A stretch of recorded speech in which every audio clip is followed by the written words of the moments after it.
Now, more than ever, it's smart to watch News 15. Live from Fort Wayne, this is News 15 with Ellen Akins, Joe Gregory, Sandy Thompson, and Randy Schiffman.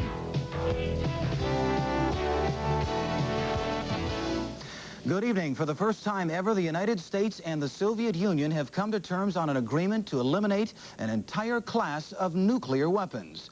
Secretary of State Shultz and Soviet Foreign Minister Shevardnadze sealed the deal with a handshake in Geneva. That sets the stage for a formal signing by President Reagan and Mikhail Gorbachev when they meet next month in Washington. One of the big hurdles the two sides had to clear to reach an agreement was verification. Shultz told reporters a system has been worked out that provides for 20 checks a year during the 3 years the missiles are to be dismantled.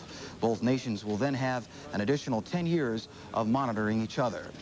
Well, President Reagan got word of the agreement on his way to Denver aboard Air Force One. Upon arrival, Reagan was asked if he thought the treaty will affect his space defense program.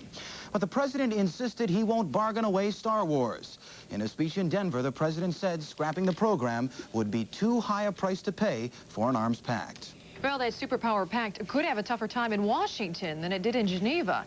Both Democratic and Republican senators agree the administration will have difficulty winning Senate approval of that agreement. Many senators are skeptical the U.S. can adequately monitor Soviet compliance. Now, under the agreement, the U.S. would dismantle 364 missiles, while the Soviets would take apart 683 missiles. The flames of unrest continue to burn at both the Louisiana Detention Center and the Atlanta Federal Penitentiary tonight. In Atlanta, troops armed with automatic weapons stormed the prison and apprehended more than 100 inmates. Despite the effort, Cuban prisoners continue to hold about 75 hostages at the facility. Many of the prisoners taken in the raid were flown to the Federal Penitentiary in Terre Haute. Cuban prisoners took over the Atlanta facility as a protest against a U.S.-Cuban agreement that would send some Cuban prisoners back to that communist country. Meanwhile, Ellen, the situation at the Louisiana Detention Center was far from peaceful today. A SWAT team dispersed an angry group of Cuban prisoners with high-pressure fire hoses. Inmates are holding at least 100 people hostage at this hour. Meanwhile, Louisiana Warden J.R. Johnson had plenty of negative comments for Washington today, stating that he could have increased security at the detention center if the government had warned him about the deal with Cuba sooner. Many workers at the prison knew there would be trouble, but nothing was done to stop the takeover from happening. Startling information was released today concerning the crash of an Air Force jet fighter into an Indianapolis hotel last month. According to a transcript, the pilot asked air traffic controllers if he was near any populated areas shortly before he bailed out. But he never got any response from the control tower.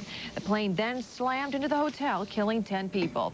Authorities have said the 35-year-old pilot couldn't see the ground to tell if he was near a populated area because of overcast conditions. An FAA official says even if the pilot had veered away from the hotel, the jet probably would have hit a warehouse or a shopping center. But why the pilot's question about population was never answered will surely be part of the investigation. When we come back, the East Noble school system has begun to take precautions to prevent the spread of AIDS. And John McKinnon takes a look at how much teachers make in the second part of his series. Stay with us.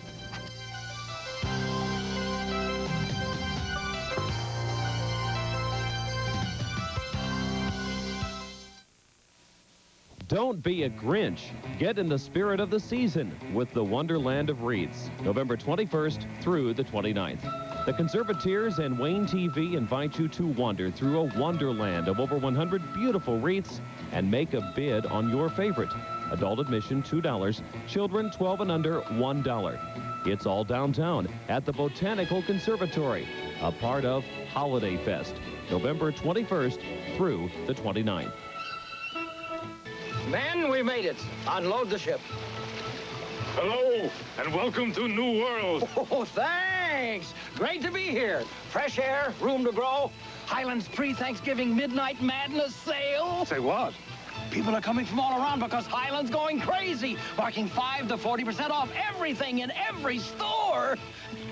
Like this RCA 19-inch portable color TV with automatic fine-tuning, just $174. And a Sanyo countertop microwave oven with free turkey is just $86. So listen, Chief, I really gotta go. But we have a big feast all set up for your crew. We have pizza, beer, munchies. Look, Highlands Midnight Madness sale is Wednesday only. I can't afford to miss it. Hey, how about dinner on Thursday? Well, okay, but Thursdays we just usually have turkey. Turkey? Highlands pre-Thanksgiving Midnight Madness sale from noon to midnight Wednesday only. It's worth the trip.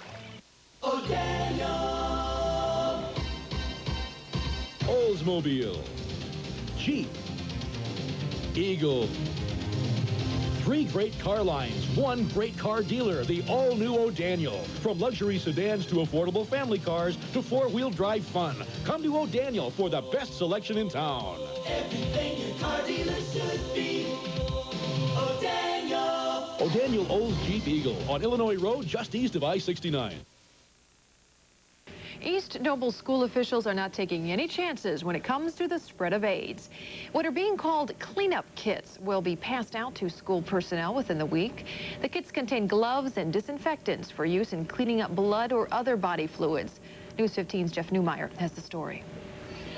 The cleaning supplies will be used in high schools and in elementary grades, where young children are prone to accidents and injuries that could expose classmates, teachers, or others to spilled body fluids. Most of the kits, which arrived at the school superintendent's office just days ago, are still in boxes and have yet to be passed out to teachers and other employees. The kits include a bottle of chlorine absorbent and a small container filled with an alcohol disinfectant, both manufactured by Huntington Labs in Huntington, Indiana. There is also a bag of solid absorbent, protective gloves, and a disposable plastic bag included in the kit. There is no scientific evidence that AIDS can be transmitted through contact with most body fluids, but school officials clearly had AIDS in mind when they purchased the new cleaning supplies. In a recent memo released to school employees, Superintendent Richard Hamilton set forth new hygiene procedures to be followed during cleanups, in his words, because of recent concern about the dangers of the AIDS virus and interest in protection of employees from incidental exposure to infection. The new measures are giving East Noble schools a head start on neighboring school systems, many of which are expected to follow suit. High school principal Richard Anderson says the new measures show school officials aren't sweeping concern about the disease under the rug. Being able to tell parents or other people, well, what are you doing out there to combat AIDS? What are you doing about teaching our young people about it or whatever? You know, here's where we can come back and say, well, here's what we are doing. The cleanup kits will be handed out to custodians, bus drivers, and other school employees from now until December 1st. School officials emphasize that the kits will be used to improve hygiene. But they also say with the recent concern over AIDS, it's better to be safe than sorry. In Kendallville, Jeff Newmeyer, News 15. A city housing project got the go-ahead by Fort Wayne City Council tonight. Despite some objections to a program to build houses in the central city, a $2.78 million request for federal block grant money has been approved. The money would be used to buy vacant lots and prepare them for construction. The program is intended to spur private investment in homes in deteriorated inner city areas, especially the Oxford neighborhood. The application for block grant money will now be submitted to federal officials. Well, the administration of Fort Wayne Mayor-elect Paul Helmke continues to take shape. This afternoon, Helmke announced 2 key appointments. First, inner city controller David Saletto assumes that responsibility. Saletto is currently in financial management for the Lincoln National Corporation. Secondly, Helmke appointed Timothy McCauley as city attorney. All 3 men assume their new positions in January. Many in the teaching profession tell us they certainly aren't in it for the money. It's a job that carries rewards of a different type. But in the second part of his series called Good Teachers, John McKinnon finds out how a teacher's salary stacks up to other professions. I'd like to summarize by refocusing our attention on 4 equations. If statistics speak the truth, teachers in Indiana are doing rather well financially compared to other degree-required professions. Teacher salaries compare favorably with the other professions shown here. Historically, Indiana has lagged behind the rest of the states in funding for education, but teachers' representatives think that may be changing. Last year in the General Assembly, we did increase funding for education. Indiana consistently be running for